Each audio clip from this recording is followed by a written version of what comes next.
മോദി ഒരിക്കൽ കൂടി കേരളത്തിലെത്തി. കേരളത്തിലെ BJP ഘടകം പറഞ്ഞതനുസരിച്ചു. 45 ദിവസത്തിനകം തിരുവനന്തപുരത്ത് എത്തും നരേന്ദ്രമോദി എന്ന് കോർപ്പറേഷൻ അധികാരത്തിലേറിയതിന് ശേഷം. അതെ. കേരളത്തെ പക്ഷേ ഈ വരവിന് മുൻകാലത്തെ വരവിൽ നിന്ന് പ്രത്യേകതകളുണ്ട്. ഒന്നുകൂടി കേരളത്തെ ഇളക്കി മറിക്കും എന്നുള്ളതിൻ്റെ സൂചനയല്ലേ നൽകിയിരിക്കുന്നത്? തീർച്ചയായിട്ടും വളരെ ഷോർട്ടായിട്ടുള്ള ഒരു വിസിറ്റ് ആണെങ്കിലും ഈ കുറഞ്ഞ സമയത്തിനിടയ്ക്ക് അദ്ദേഹം ജനങ്ങളുടെ ഹൃദയം കവരുന്ന വിധത്തിൽ നിരവധി കാര്യങ്ങൾ ചെയ്തും പറഞ്ഞുമാണ് തിരിച്ചു പോകുന്നത്. 3 പ്രധാന അമൃത് ഭാരത് ട്രെയിനുകൾ, ഒരു പാസഞ്ചർ ട്രെയിൻ, ഇത് ഇങ്ങനെ 4 ട്രെയിനുകളുടെ ഉദ്ഘാടനം. അതിൽ ഈ 3 ട്രെയിനുകൾ കേരളത്തിൽ നിന്ന് നമുക്ക് തമിഴ്നാട്, ആന്ധ്ര, കർണാടക എന്നിവിടങ്ങളിലേക്ക് പോകുന്നതിനും അവിടുത്തെ തീർത്ഥാടന കേന്ദ്രങ്ങൾ, ടൂറിസ്റ്റ് കേന്ദ്രങ്ങൾ, സാധാരണ ജനങ്ങൾക്ക് അങ്ങോട്ടും ഇങ്ങോട്ടും പോയി വരുന്നതിനുള്ള സൗകര്യം, ഇങ്ങനെയെല്ലാം ഒരുക്കുന്ന വളരെ സുഖകരമായ യാത്ര, എന്നാൽ ചിലവ് കുറഞ്ഞ യാത്ര ഒരുക്കുന്ന ഒരു തീവണ്ടി ഗതാഗതമാണ് അദ്ദേഹം ഉദ്ഘാടനം ചെയ്തിരിക്കുന്നത്. അത് കഴിഞ്ഞ് അദ്ദേഹം ഉത്തരഖണ്ഡത്തേക്ക് വന്നിട്ട് പറഞ്ഞത് കേരളത്തെ മാറ്റിമറിക്കാൻ സമയമായി എന്നുള്ളതാണ്. കേരളത്തിലെ ജനങ്ങൾ, നിങ്ങൾ ചിന്തിക്കൂ, നിങ്ങൾ ബുദ്ധിപൂർവ്വം ചിന്തിക്കൂ. നിങ്ങളുടെ കൂടെ നടക്കുന്ന ഇടത് വലത് സർക്കാരുകൾ കഴിഞ്ഞ കുറേ വർഷങ്ങളായി, ഏതാനും അരനൂറ്റാണ്ടിൽ കൂടുതലായിട്ട് നിങ്ങളെ വഞ്ചിച്ചുകൊണ്ടിരിക്കുകയല്ലേ. ഓരോ പാർട്ടിയും മാറി മാറി ഭരിക്കും. മറ്റേ വിഭാഗത്തിന് ഒന്നും ചെയ്യാതെ, ദ്രോഹം ചെയ്യാതെ, അഴിമതി കാണിച്ചുകൊണ്ട്, സ്വജനപക്ഷപാതം കാണിച്ചുകൊണ്ട്, നിരുത്തരവാദമായി, വർഗീയമായി പ്രവർത്തിക്കുന്ന 2 മുന്നണികളല്ലേ നിങ്ങൾക്ക് മാറി മാറി കിട്ടിയിരിക്കുന്നത് ജനങ്ങളെ.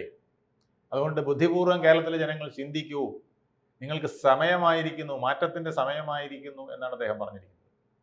അദ്ദേഹം പറഞ്ഞു, ഞാൻ നടപ്പിലാക്കിയ PM ആവാസ് യോജന പദ്ധതി മുതൽ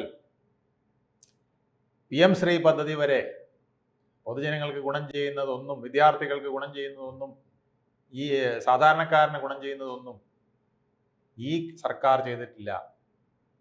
5 ലക്ഷം പേർക്ക് 5 ലക്ഷം രൂപയ്ക്ക് ഹെൽത്ത് ഇൻഷുറൻസ് ലഭിക്കുന്ന പദ്ധതി ഈ കേരളത്തിൽ നടപ്പിലാക്കിയിട്ടില്ല, ഗുണകരമായിട്ടൊന്നും ചെയ്തിട്ടില്ല.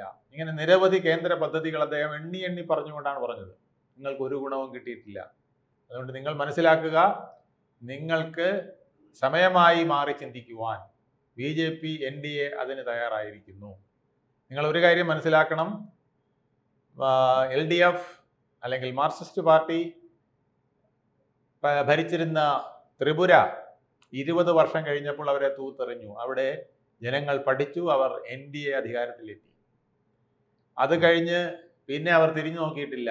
ഇപ്പോൾ അവിടെ മാർക്സിസ്റ്റ് പാർട്ടിക്ക് സ്ഥാനാർത്ഥിയായിട്ട് നിൽക്കാൻ പോലും ആളില്ലാതായിരിക്കുന്നു. അതുപോലെ തന്നെയാണ് ബംഗാളിൽ 35 വർഷത്തിലേറെ കാലം ഭരിച്ചു, ആ നാട് മുടിച്ചു. അവിടെ ഒരു ഗുണവും ആർക്കും ചെയ്തില്ല. പക്ഷേ അതിനുശേഷം ഇപ്പോൾ അവർ അതിഭയങ്കരമായ വിഷമത്തിലാണ്. അവർക്ക് യാതൊരു ഗതിയുമില്ലാത്ത അവസ്ഥയായിരിക്കുന്നു. അവിടെ ഇപ്പോൾ NDAയുടെ ഭരണം ഉണ്ടാവും. അതുപോലെ കേരളത്തിൽ നിങ്ങൾ മാറ്റത്തിന് വേണ്ടി ചിന്തിക്കൂ. ഞങ്ങൾ NDA ഇപ്പോൾ തയ്യാറായിരിക്കുന്നു. കേരളത്തിലെ ജനങ്ങൾ മനസ്സിലാക്കേണ്ടത്, ഈ ഒരു നൂറ്റാണ്ടിൽ തന്നെ നിങ്ങൾ 25 വർഷം പാഴാക്കി കഴിഞ്ഞു. 25 വർഷം നമുക്ക് വെറുതെ പോയി. ആ 25 വർഷം നടന്നത് മുഴുവൻ അഴിമതിയും, സ്വജനപക്ഷപാതവും, നിരുത്തരവാദ ഭരണവും, അതുപോലെ തന്നെ ജനങ്ങൾക്ക് ബുദ്ധിമുട്ടുണ്ടാക്കുന്ന വിധത്തിലുള്ള പ്രവർത്തനങ്ങളുമായിരുന്നു. ഇനിയെങ്കിലും വരുന്ന 25 വർഷം കേരളത്തിലെ ജനങ്ങൾ പഠിക്കൂ, മനസ്സിലാക്കൂ. എന്നിട്ട് നമുക്ക് കേരളത്തിൻ്റെ വികസനത്തിന് മുന്നോട്ട് പോകാം. വികസിത ഭാരതം എന്ന് പറഞ്ഞാൽ വികസിത സംസ്ഥാനം വേണം, വികസിത നഗരം വേണം. അത് BJPയുടെ നയമാണ്. അതുകൊണ്ട് NDA അതിനായിട്ട് മുന്നോട്ട് വന്നിരിക്കുന്നു. NDA സർക്കാരിനെ നിങ്ങൾ അധികാരത്തിലേറ്റുവാനായിട്ട് ഏറ്റവും കൂടുതൽ ശ്രമിക്കേണ്ട സമയമാണിത്. അതുകൊണ്ട് നിങ്ങൾ പുറകോട്ട് പോകരുത്. വളരെ ബുദ്ധിപൂർവ്വം ചിന്തിച്ച് NDA അധികാരത്തിലെത്തിക്കണം എന്നാണ്. കൊള്ളയും കൊലയും ഒക്കെ നടത്തുന്ന ഈ ഭരണത്തിൽ അയ്യപ്പന് പോലും നിവൃത്തിയില്ലാതായിരിക്കുന്നു. അയ്യപ്പൻ്റെ സ്വർണ്ണക്കൊള്ള നടത്തിയവനെ പിടികൂടി ജയിലിൽ അടയ്ക്കും എന്ന് ഈ നരേന്ദ്രമോദി നിങ്ങൾക്ക് ഉറപ്പ് തരുന്നു എന്നാണ് അദ്ദേഹം പറഞ്ഞിട്ട് നിർത്തിയത്. അതിനുശേഷം പറഞ്ഞു, അതുകൊണ്ട് നിങ്ങൾക്കേവർക്കും ഗുണകരമായ ഒരു ഭരണമുണ്ടാകുന്നതിന് NDAയുടെ ഒപ്പം നിൽക്കാനായി നിങ്ങൾ തയ്യാറാവണം. പോയ വർഷങ്ങൾ പോട്ടെ, ഇനി വരുന്ന വർഷങ്ങൾ ഭാരതത്തിൻ്റേതാണ്, അത് കേരളത്തിൻ്റേതുമായി മാറണം. അതിനായി നൂതന പദ്ധതികൾ NDA കൊണ്ടുവരും. അതെല്ലാം ഈ ജനങ്ങൾക്ക് ഉപകാരപ്രദമാകാനായിട്ട് NDAക്ക് വിജയം നിങ്ങൾ ഉണ്ടാക്കി കൊടുക്കണം എന്നാണ് അദ്ദേഹം. ഈ 2026 കേന്ദ്രം വളരെ ഗൗരവത്തോടാണ് കേരളത്തെ കാണുന്നത്. കാരണം മുൻപ് കണ്ടിരുന്ന രീതിയിലല്ല. അപ്പൊ അതിന്റെ ഒരു തുടക്കമാണ് നമ്മൾ തദ്ദേശ തെരഞ്ഞെടുപ്പുകളിൽ കാണാനിടയായത്. അപ്പോൾ വലിയൊരു ഉത്തരവാദിത്വമാണ് രാജീവ് ചന്ദ്രശേഖറിലേക്ക് വീണ്ടും എത്തിച്ചു കൊടുത്തിരിക്കുന്നത്. തീർച്ചയായിട്ടും രാജീവ് ചന്ദ്രശേഖർ BJPയുടെ ഇലക്ഷൻ സ്ട്രാറ്റജികൾ ആകെ മാറ്റിമറിച്ചു. BJPക്ക് ഒരു ഉത്തമ നേതാവ് കേരളത്തിലുണ്ട് എന്ന ഒരു തോന്നൽ ജനങ്ങൾക്കുണ്ടായിട്ടുണ്ട്. മാറ്റത്തിന് സമയമായി എന്ന് അദ്ദേഹം പറഞ്ഞത് ജനങ്ങളിലും തോന്നി തുടങ്ങിയിട്ടുണ്ട്. ഇവിടെ അതിനുള്ള നടപടിക്രമങ്ങൾ BJP നടത്തിയതോടൊപ്പം മറ്റു പാർട്ടികൾക്കും പല വിധത്തിലുള്ള മാറ്റങ്ങൾക്ക് തയ്യാറാകേണ്ടി വന്നു. LDF സ്ലോഗൻ മാറ്റേണ്ടി വന്നു, UDFനാണെങ്കിൽ സ്ലോഗൻ മാറ്റേണ്ടി വന്നു. ആ വിധത്തിലാണ് പോകുന്നത്. അദ്ദേഹം മറ്റൊന്നും കൂടെ പറഞ്ഞു, കേരളത്തിലെ കോൺഗ്രസ് എന്ന് പറയുന്നത് വളരെ അപകടം പിടിച്ച കോൺഗ്രസ് ആണ്. ഇതൊരു മാവോയിസ്റ്റ് മുസ്ലിം ലീഗ് കോൺഗ്രസ് ആണ്. MM കോൺഗ്രസ് എന്നാണ് ഞാൻ വിളിക്കാൻ ആഗ്രഹിക്കുന്നത്. മാവോയിസ്റ്റ് മുസ്ലിം കോൺഗ്രസിനെ നിങ്ങൾ വോട്ട് ചെയ്ത് വിജയിപ്പിക്കരുത്. ഇത് ഇന്ത്യയിലെ കോൺഗ്രസിന് പറ്റിയിരിക്കുന്ന ഒരു അപജയം അവരിവിടെ പരീക്ഷണശാലയായിട്ട് നടത്തി നോക്കിയാണ് MM കോൺഗ്രസ്. അത് ഇവിടെ നടത്തി വിജയിപ്പിച്ചാൽ ഇവർ ഇന്ത്യയുടെ പല ഭാഗത്തേക്കും കൊണ്ടുവരും. അതുകൊണ്ട് മുസ്ലിം ലീഗിനേക്കാൾ വർഗീയവാദി മാർക്സിസ്റ്റ് കോൺഗ്രസ് ആണ്. മാവോയിസ്റ്റുകളെക്കാൾ വിധ്വംസക പ്രവർത്തനം നടത്തുന്നവരായിട്ട് കോൺഗ്രസ്സുകാർ മാറിയിരിക്കുന്നു. അതുകൊണ്ട് ഞാൻ ഇവരെ MM കോൺഗ്രസ് എന്നേ വിളിക്കുകയുള്ളൂ. മാവോയിസ്റ്റ് മുസ്ലിം ലീഗ് കോൺഗ്രസ്, ഈ കോൺഗ്രസിനെ നിങ്ങൾ വിശ്വസിക്കരുത്, ഇവർ നിങ്ങളുടെ അടിത്തറ ഇളക്കും എന്നാണ് അദ്ദേഹം പറഞ്ഞത്. അതുകൊണ്ട് അദ്ദേഹം വളരെ ശക്തമായിട്ട് LDF UDF മുന്നണികളെ, അവരുടെ അധികാര രാഷ്ട്രീയത്തെ, ഒരാൾ വരുമ്പോൾ മറ്റേയാളെ പ്രൊട്ടക്ട് ചെയ്യുന്നു, ഒരാൾ നടത്തിയ കൊല്ലം മറ്റേയാൾ സംരക്ഷിക്കുന്നു, പരസ്പരം വഴിചാരി രക്ഷപ്പെടുന്നു, ഈ കഥകൾ മുഴുവൻ അദ്ദേഹം വ്യക്തമായി ജനങ്ങൾക്ക് മുമ്പിൽ വെച്ചിരിക്കുകയാണ്. അയ്യപ്പൻ്റെ ക്ഷേത്രത്തിൽ നടന്ന കൊള്ള വരെ അദ്ദേഹം പറഞ്ഞ് അവസാനിപ്പിച്ചു. ആ കൊള്ളയിൽ പങ്കെടുത്തവരെ മുഴുവൻ ജയിലിൽ കയറ്റുമെന്നും കൂടെ പറഞ്ഞാണ് അദ്ദേഹം ആ പ്രസംഗത്തിന് അടിവരയിട്ടത്.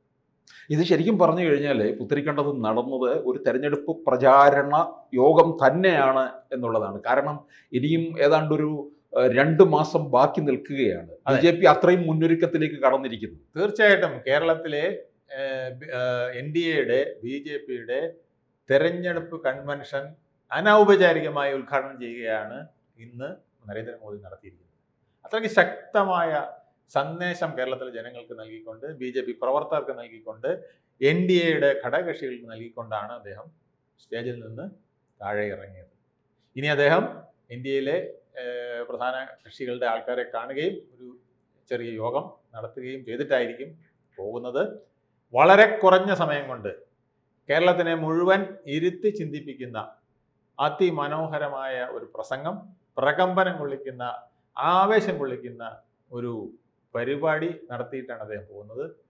അദ്ദേഹം വന്ന വഴിയിലെല്ലാം തിരമാല അലയടിക്കുന്ന പോലെയായിരുന്നു ജനങ്ങൾ ആർത്തിരമ്പിക്കൊണ്ട് വന്നത്.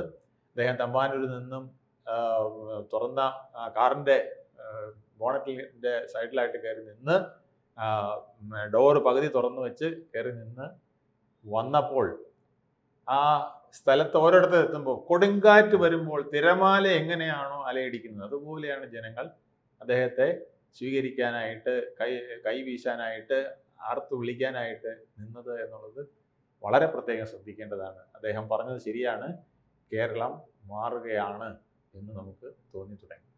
ആ വിധത്തിലാണ് അദ്ദേഹത്തിൻ്റെ ഇന്നത്തെ പരിപാടികൾ പൂർണ്ണമായും നടന്നത്.